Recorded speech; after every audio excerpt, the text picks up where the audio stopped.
Guess what, Joe? My name is Nicky Nunu, and the NBA Finals are finally here, and they look spectacular. Despite a lot of great runs and final series in the past few years, this year's finals, to me, feels like it'll have a lot more gravitas than other finals in the past. This is for a plethora of reasons, but it is mostly because of the marketability of the teams in the finals and the players on those teams. I mean, the Knicks themselves are obviously the hallmark of New York basketball and have one of the most dedicated and hilarious fan bases in the league. I mean, they have gone through years of hooping in despair, putting out lineups that make the local LA Fitness look like professional basketball. And now, after 27 long years, the Knicks are finally back in the finals with a very good and fun team led by one of the best free agency signings in the past few seasons in Jalen Brunson.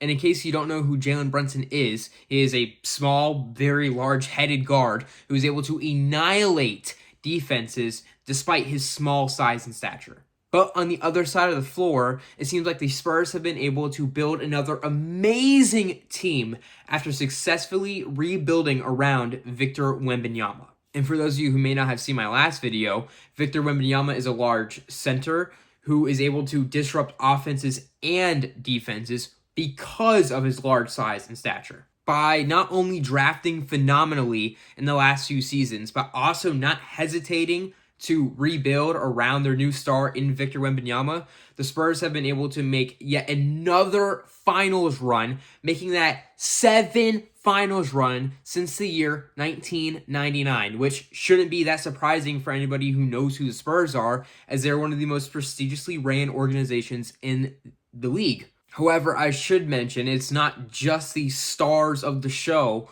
running these teams through the postseason. For example, the Knicks have had multiple players not named Jalen Brunson show their abilities to step up in the playoffs. Most notably to me is OG Anunoby, who is averaging 19.7 points per game on incredible shooting splits while also playing great defense. I mean, his numbers have gotten so good in the postseason. OG is really playing like an all-star. In addition to OG, Karl-Anthony Towns, despite averaging 3 less points in the playoffs, has doubled his assists per game, becoming a key contributor in the offense, while also having nearly identical shooting splits to OG himself, having just a phenomenal game all around despite having 3 less points. But it's really not just them.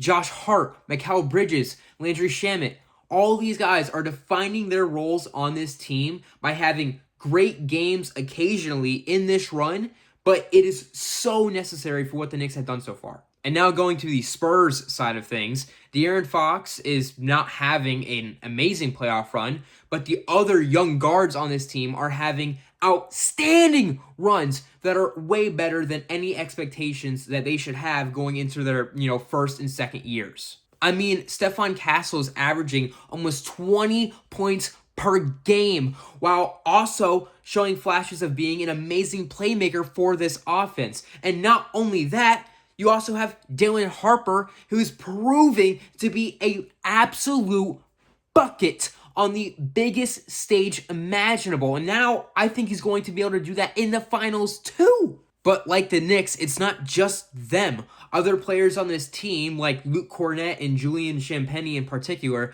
have been playing their roles that they have on this team perfectly while they're on the court. Honorable mention to Julian Champagnie being a fantastic shooter. He has really put me on game these playoffs. I did not know he was this good shooting from deep. I mean, both of these teams have outstanding rosters. And while I don't know how these two teams are going to play each other schematically to get the best of each other, I am incredibly excited to see how they will try to stop a crafty, bulldozing guard and a fucking avatar.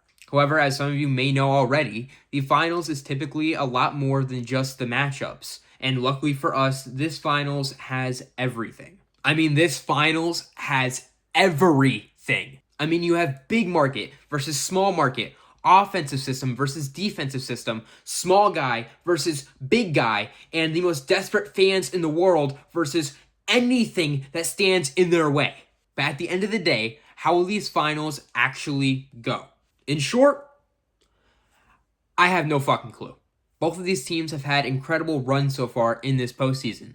I mean, the Knicks are a CJ McCollum away from being undefeated up to this point, and the Spurs went up against SGA, Anthony Edwards, and Benjamin Netanyahu. I mean, these teams to me seem like the perfect yin-yang matchup to make even the most disinterested NBA fans interested in the finals this year. So I really have no doubt that this series will go 6 games minimum, and if it doesn't, I would be incredibly impressed. But if I have to make my prediction, which I do now since I'm an NBA YouTuber, I will have to go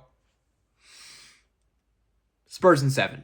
And yes, while I can see the inexperience of the Spurs proving fatal in the finals, I really do believe in the generational talent that Victor Wembanyama holds. And while I can also admit that this Knicks team seems absolutely unstoppable and like they can go through whatever force you put in front of them, I really think that the one force that they may not be able to go through in a 7-game series is a defensive system ran through Victor Wembanyama. Now, you can call me a Glazer or a Knicks hater, which just isn't true, or say that I'm playing it too safe by saying that it'll go 7 games. But I really do think both of these teams have a phenomenal chance to get a championship this year. And I cannot wait to see which one actually comes out on top at the end of the series. However, if you disagree and you think I should stop making videos altogether because of how bad my takes are, please let me know in the comments. Let me know what you think of this finals matchup going into it. And yeah, that's about it. I love my wife, and have a great day.